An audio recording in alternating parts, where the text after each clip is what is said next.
I'm Travis. I'm Dustin. And we wanted to take the opportunity to introduce you to a game that we've been designing over the last year or so called Space Harvester. We were really hoping to create a game that had relatively simple mechanics but created a real depth of gameplay, so there was a lot of decisions and choices to make. So the basic theme of the game is that you're competing for a mining contract from one of the galaxy's largest mining companies, and in order to be able to obtain that, you are trying to impress them by harvesting resources, defending your ship, and actually attacking other competitors that are in the space arena that they've created. So during the course of the gameplay, you have a lot of decisions to make with the resources that you harvest. You can use those to sell them to market to make money, which allows you to buy one-time upgrades that you can use for your ship on a turn, either for combat or for efficiency of movement. You can use those resources to upgrade your own ship with more permanent things, and then we have an entire upgrade tree that goes with that. And so there really is just a lot of decision making, and the flow of turns is very quick because it switches from player to player really fast, so there's not a lot of downtime. What we're going to do is we're going to take you through a typical turn in Space Harvester. We'll look at the market board and the player upgrade trees. Okay, so here we have the player board. What we used is we have hexes, which allows us to kind of have a modular setup. We just use this triangle formation for the most part. Each of the different hexes will have one yellow victory point gem on it. These are for final scoring of the game. Those are the last resource that you can harvest. They also each randomly have one of 5 other resource types. There's white and black, pink and orange, and red. Each of those has a different level. White and black are level 1 resources, orange and pink are level 2, and red are level 3 resources. And we actually have additional resources. There's 20 of each, but you only play with 80 total. And that way the board is always set up differently, and there's a different kind of scarcity of each resource as the game goes on. And so what we start off doing is you have 3 actions at the beginning of the game.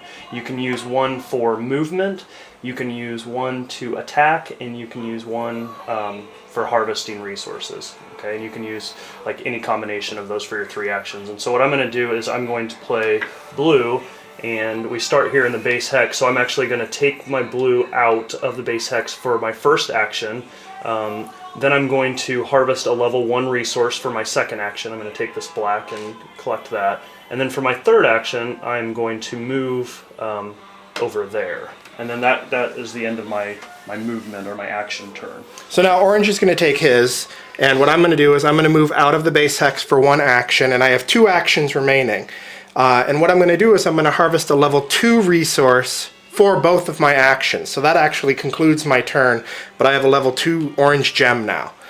So what we'll do is we'll just sort of fast forward through the other 2 phases so that you could see what the second turn might look like.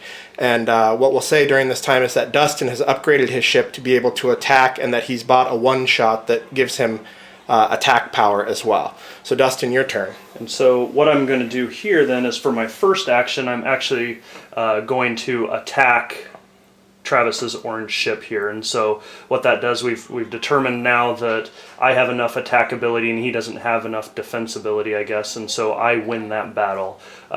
Now since I did that, I get to steal his orange resource that he harvested before, if he still has it and hasn't spent it, and I get to move him 3 spots away. And so what that means is I can move Travis, I can move him 1, 2, 3, up to 3, so I could actually move him over here. I can move him back this way if I wanted to, or I can move him into the base hex, which is actually what I'm going to do. I'm going to kind of keep him there so that I can, kind of manage him and maybe, continue to attack him if he lets me do that. So now I'm at a hard part on my next turn because 1, I have to use one of my actions just to leave the base hex again, which puts me at a disadvantage, and 2, I've got to figure out how can I defend myself because Dustin's camping me at the moment.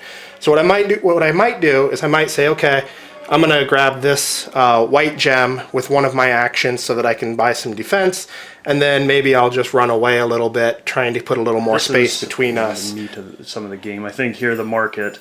Basically, when you go to the market phase, you can buy and sell as many resources as you can. And just to kind of show you how that works, let's say that it's my market phase, and I have a black and red.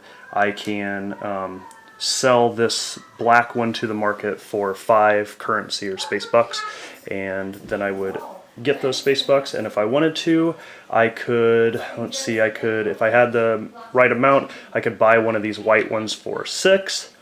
And over here I could sell this one for 7.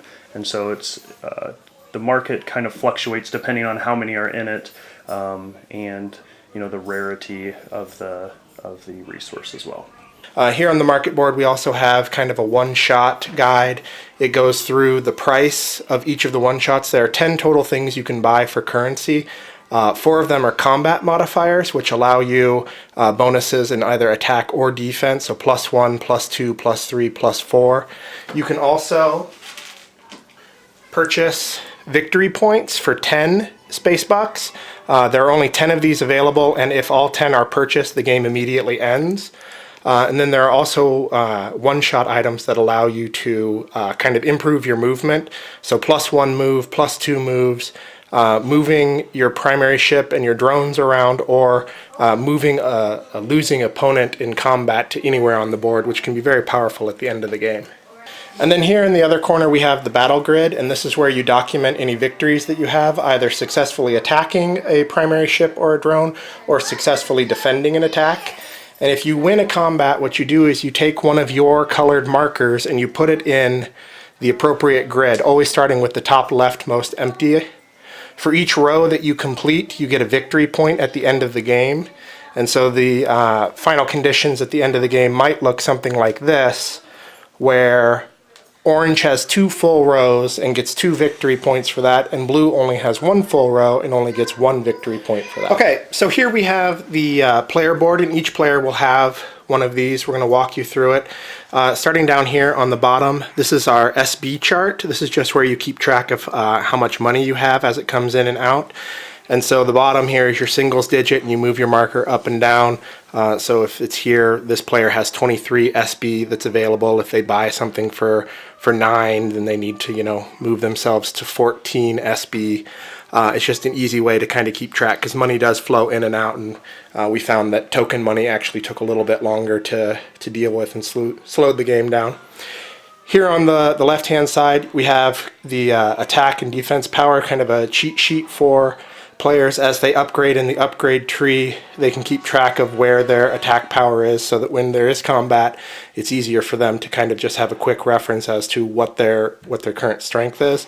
Same with defense. As they upgrade their defense, they can take that up and down. So currently this player has a 6 attack power and only a 1 defense power. So they do very well attacking other people, but less well if they're being attacked. And so Dustin's going to walk you through the upgrade tree now. So the upgrade tree works basically, you have to start in this middle yellow section when you're upgrading, and each of these has a specific action. And so or upgrade, excuse me. The black are typically for attack, the white are for defense, the pink is for efficiency, and then the orange is for your drones. And so as you can tell, at each of the rectangles, there are the color of resource that it takes to get this upgrade and the number of resources that it takes. So this black 1 means you need 1 black resource and to be able to initiate an attack. And so we set up the board a little bit here where blue has upgraded a couple times on the efficiency tree, where they can each turn get a space buck at the end of the round, and they can harvest a level 2 resource for -1 action. So if you remember those pink and orange resources that we talked about earlier, instead of using 2 of your movements or your actions, to get those, you are actually allowed to pick up that resource with only 1 action. So as you go along the tree, or to the outside of the tree, the upgrades actually get a lot better, and so obviously they're going to get more expensive. So with the resources being more and more scarce as the game goes on, you have to kind of decide which ones you're going to keep and not. Another route on the tree is the drone, and basically what that says is you can pay 1 orange resource and create a drone with 5 additional space bucks as well. And you would place this in the base hex, and the drone has movement. It starts off with 3 actions just like the base ship does, and you can increase that by upgrading the drone here. So this person, Blue, has actually upgraded his drone to have one more action. Alright guys, so that's Space Harvester. After a year in the making, I think we've got a pretty good game here, and we played it about a dozen times or more, and every single time there's a different dynamic within the game, and so in Space Harvester, every decision matters, I think. I would agree with that. I would say that the way the board is set up with resources not being set the way that they come into the game, so there's a scarcity involved there. And then you also have to pay attention to the moves that your opponent is making, because if they're charging down one particular upgrade tree, you need to find a way to counterbalance that, or at least defend yourself from that. And so it really creates a situation where you have to be thinking constantly, and creates a nice depth. If you have interest in the game, if you'd like to try it, if you're interested in publishing it, we're more than willing to talk to anybody or to share more about the game. Our contact information is going to be at the end of the video. And so thank you for your time.